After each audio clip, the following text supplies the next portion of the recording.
নমস্কার বন্ধুরা, লৌকিক অলৌকিক বাংলা চ্যানেলে সকল শ্রোতা বন্ধুকে স্বাগত জানিয়ে আজ একটি পুরনো ঘটনা আবার শেয়ার করার অনুরোধ পেয়েছি, তাই ঘটনাটি আবার শেয়ার করছি। ঘটনাটা জানতে চেয়েছেন আমার অনেক বন্ধুরা, যারা আমার সঙ্গে নতুনভাবে পরিচিত হয়েছেন তারাও। আজকে সময় নষ্ট না করে আগে ঘটনাটা শুনি। যেটা ঘটেছিল 2008 সালে, এবং সেটাও কিন্তু ছিল একটা জানুয়ারি মাস। জানুয়ারি মাসের 30 তারিখ 2008 সাল জীবনে আমি কোনো দিন ভুলব না। ঘটনাটা এরকম ছিল, আমার মামা, নিজের মামা, তিনি অকৃতদার ব্যক্তি ছিলেন, বিয়ে থা করেননি। তো শেষ বয়সে আমার মা তাকে আমাদের কাছেই এনে রেখেছিলেন। উনি আমাদের কাছেই থাকতেন, নানা জায়গায় ঘোরাঘুরি করতেন, এবং খুব একটা নর্মাল মানুষ তো ছিলেন না, একটু মাথার দোষ যাকে বলে পুরনো মানুষদের ভাষায়, ওনার একটু সেই রকম সমস্যা ছিল। তো ঠিক আছে, এই রকমভাবেই চলে যাচ্ছিল। উনি একটা আমাদের বেলঘরিয়ার বাড়ির পুরনো যারা স্ট্রাকচারটা শুনেছেন তারা জানেন, তবু যারা নতুন তাদের সুবিধার্থে বলে দিই। আমাদের 3টে বিল্ডিং নিয়ে বাড়িটি পুরোটা কমপ্লিট ছিল। সামনের বিল্ডিংটা জ্যাঠার, মিডল বিল্ডিংটা বাবার, এবং শেষ বিল্ডিংটা ছিল ছোটো কাকার। মিডল বিল্ডিংটার নিচে একটা পাতকুয়া ছিল এবং বাঁধানো রক ছিল, একটা উঠোন ছিল এবং 3 দিক ঘেরা বিল্ডিংটা তৈরি ছিল। নিচে 2টো ঘর ছিল, একটি বড় ঘর, একটি ছোট ঘর।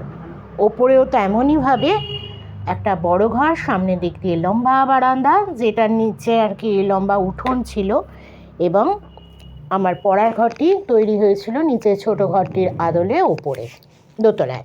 সিঁড়ি দিয়ে উঠেই ওই ঘরটিতে সোজাসুজি ঢোকা যেত, আর ডান দিকে বিশাল বারান্দা পেরিয়ে আমাদের বেডরুমটি ছিল, এবং সেটার শেষ প্রান্তে ছিল বাথরুম, আর তার বাঁ দিকে ছিল রান্নাঘর। আর প্রতিটা বিল্ডিংয়ের সঙ্গেই দরজা দিয়ে কানেক্টেড ছিল, নিচের যাতায়াতের কানেকশান ছিল। এই সিঁড়ি দিয়ে নিচে নেমে ওই সিঁড়ি দিয়ে আবার উঠে, এইভাবে আমাদের যাতায়াত ছিল আর কি। মানে সব বিল্ডিংগুলি কানেক্টেড ছিল। তৎসংলগ্ন ছিল একটি খামার বাড়ি, তো পরে সেটা নষ্ট হয়ে যায়। হাঁস, মুরগি, গরু সেখানে থাকতো। আর ডান দিক দিয়ে বেরোলেই সব মানে পুকুর দিকের দরজা, সেখানে আমাদের একটা পুকুর ছিল। তো আমাদের ছোটোবেলাটা বেশ আনন্দ করে কেটেছে। সেই পুকুরে সাঁতার কাটা, কুল গাছ ছিল একটা, সব কুল পাড়তে আসতো, আমরা আবার লাঠি নিয়ে তাড়া করতাম। তো এইভাবে ভালোই চলছিল, কিন্তু একটা সময়ের পর হয় না,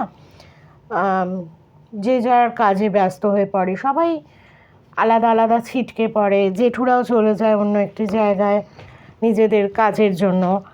তো ছোটো কাকার বাড়িটাও একদম শূন্য হয়ে যায়, গাছগাছালিতে ভরে যায়। মিডল বিল্ডিংয়ে শুধু তখন আমি, আমার মা বাবা, এবং নিচে মামা, আর কিছু লোক, কয়েকজন ছেলে থাকতো, ওরা মেসের ছেলে ছিল, মানে মেস ভাড়া দেওয়া ছিল, ওরা থাকতো। তো ওরা তো অনেক রাতে ফিরতো, সারাদিন নিচে মামা আর ওপরে আমরা 3 জন, এইভাবেই কাটছিল। তো যথা নিয়মে আর কি মামার মৃত্যু হয় একটা সময়ের পর। সেই দিনটা ছিল 30শে জানুয়ারি 2008 সাল।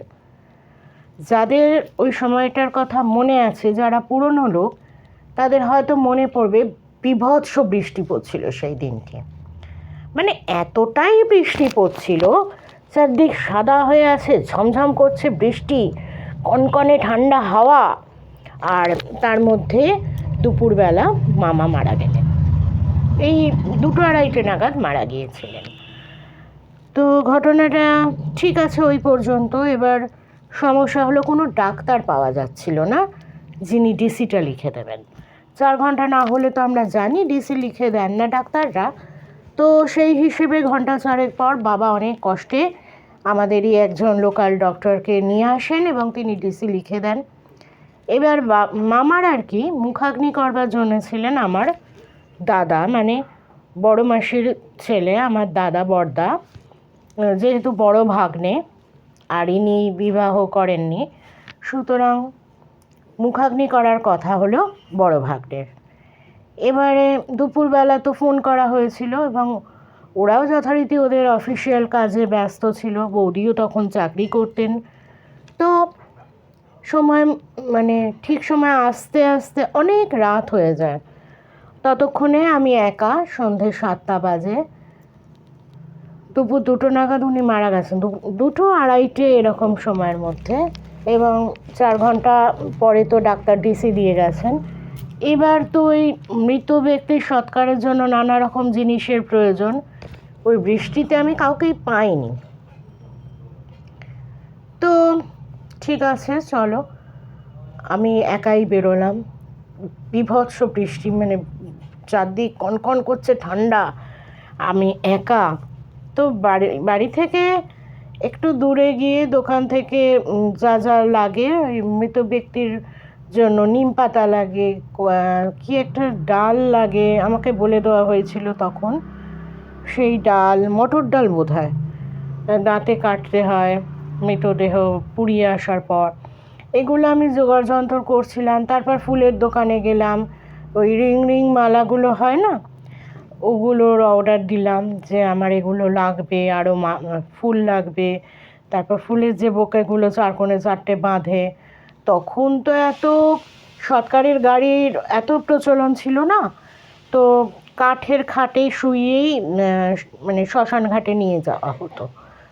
তো সেরকম আর কি তখনও আমার কেনা হয়নি। আমি একলা ভাবছি কি করে কি করব। সোজা অটো নিয়ে চলে গেলাম আমাদের বেলঘড়িয়ার রথতলায়। এবার ওখানে গিয়ে দেখছি কিছু মানুষ টায়ার পোড়াচ্ছেন, ওনারা ড্রাইভার, ওনারা টায়ার পোড়াচ্ছেন এবং শীত নিবারণের চেষ্টা করছেন। এবং আজকের দিনে বলতে বাধা নেই, আকণ্ঠ মদ্যপানও করেছিলেন। তো আমি ভাবছি যে এদের ডাকবো কি ডাকবো না। আমি একলা একটা মেয়ে, সন্ধেবেলা, চারদিক তো ফাঁকা, একটু আমার ভয় করছিল, বেশ একটু নয় ভালোই ভয় করছিল। কিন্তু কি করব, নিরুপায় হয়ে রাস্তা টপকে ওপারে গিয়ে তাদের একজনকে ডাকলাম, দাদা। উনি ঘুরে তাকালেন। তখন আমি বেশ ভয়ে ভয়ে বললাম, দাদা এরকম একটা ঘটনা ঘটেছে, আপনাদের সাহায্যের প্রয়োজন। না কি ব্যাপার? যে এরকম আমার মামা মারা গেছেন দুপুর 2টো 2:30 নাগাদ, এবং এখন অবধি কেউ আসেনি। আমি একলা যতটা সম্ভব কেনাকাটা করে রেখেছি, এবং খাটফাট কেনার এখনও বাকি আছে, আর গাড়ি লাগবে একটা ম্যাটারো, মানে ওরা যেটা আমরা ছোটা হাতি বলি, সাদা সাদা গাড়িগুলো, ওই রকম গাড়ি ওনার ছিল। এক কথায় বলে না, যার কেউ নেই তার ভগবান আছেন, এক কথায় উনি বললেন চলুন আমার সঙ্গে। আমার কিন্তু তখন ভীষণ ভয় করছে। উনি বললেন, দেখুন কোনো ভয় নেই, আপনি আমার সঙ্গে চলুন, আর খাটফাট তো আপনাদের বাড়ির ওই দিকেই পাওয়া যাবে, কোনো ভয় পাবেন না, আসুন। উনি আমার সঙ্গে এলেন। ওনার চেহারাটা আমার আবছা মনে আছে, কারণ অত বৃষ্টি অন্ধকারের মধ্যে আমি ভালো করে ঠাউর করতে পারিনি। উনি একটু ছোটোখাটো একজন মানুষ ছিলেন, মাথায় একটি টুপি পরা ছিল, সাদা একটা জামা পরা ছিল, সোয়েটার তো ছিলই, অবশ্যই ছিল, এবং তার ওপর একটা চাদরও লাগানো ছিল, গায়ে দেওয়া ছিল, জড়ানো। তো উনি আমার সঙ্গে এলেন। আসার পর উনি দরদাম করে খাট কিনলেন, চাদর কিনলেন, দড়ি কিনলেন। এবং আমি একটা জিনিস লক্ষ্য করলাম, যখন আমি জিজ্ঞেস করলাম, দোকানদার একটু দাম বাড়িয়ে বাড়িয়ে বলছিলেন, উনি যখন হুঙ্কার ছাড়লেন অনেকটা দাম কমিয়ে দিলেন। তার মানে ওরা আমাকে, আমার বয়সটা তো তখন অনেকটাই কম ছিল, মানে বয়সে কম দেখে একজন মহিলা দেখে আর কি ঠকাবার একটু চেষ্টাও করেছিলেন। তো যাই হোক, এই ভদ্রলোক, এই দাদা, ড্রাইভার দাদা ভীষণ আমাকে হেল্প করলেন। এবং এও বললেন যে আপনার দাদা যদি আসতে দেরি করেন বা কোনো প্রয়োজন হয় আমাকে বলুন, মানে কোনো রকম সংকোচ করবেন না, আমাকে নিঃসংকোচে বলুন, তাহলে আমাদেরই লোকজনকে আমরা বলবো যে কাঁধ দিয়ে দেবে, 4জন কাঁধির তো প্রয়োজন। আর আপনি তো বলছেন যে উনি বিয়ে থা করেননি, তো অসুবিধে কিছু নেই, আমরা লোকজন ডেকে নেব। আমি বললাম ঠিক আছে, আর একটু দেখা যাক। তারপর তো দাদা এলো, যথা নিয়মে ড্রাইভার দাদা ওদের সবাইকে নিয়ে বার্নিংহাটের দিকে রওনা দিলেন। এবং একটা কথা, মামার হাতটা মুঠি করে উপর দিকে মানে ভাঁজ করা ছিল, সেটা কিন্তু আর ঠিক করা গেল না। বডিতে রিগর মর্টিস ধরে গিয়েছিল, হাতটা কিন্তু আর নামানো গেল না। এবং হ্যাঁ, বডিতে মনে হয় পচনও ধরেছিল, একটা গন্ধ, এবং সেটা ঢাকতে প্রচুর সেন্ট বডি স্প্রে সব স্প্রে করা হয়েছিল। তা নিয়ে যাওয়া হলো। এবারে আমরা ওপরে চলে এলাম। আর আগেকার দিনের বাড়ি ছিল, সিঁড়িটা বড্ড গুহার মতন এবং বেশ গা ছমছমে। সিঁড়ি দিয়ে কেউ উঠে আসলেই তার ভয়, মানে যত সাহসী ব্যক্তি হোক একটু না একটু ভয় পেত। মানে একদম গুহার মতন ছিল সিঁড়িটা, আর প্রচুর দুটো সিঁড়ির ফাঁকে অনেকটা করে গ্যাপ ছিল। তো যাই হোক, ওপরে তো উঠে এলাম, নিচের দরজা একেবারে দিয়ে।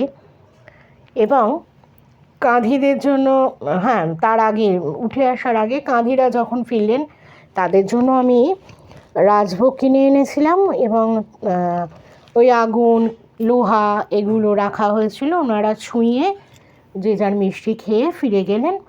তারপরে আমি উঠে এসেছিলাম।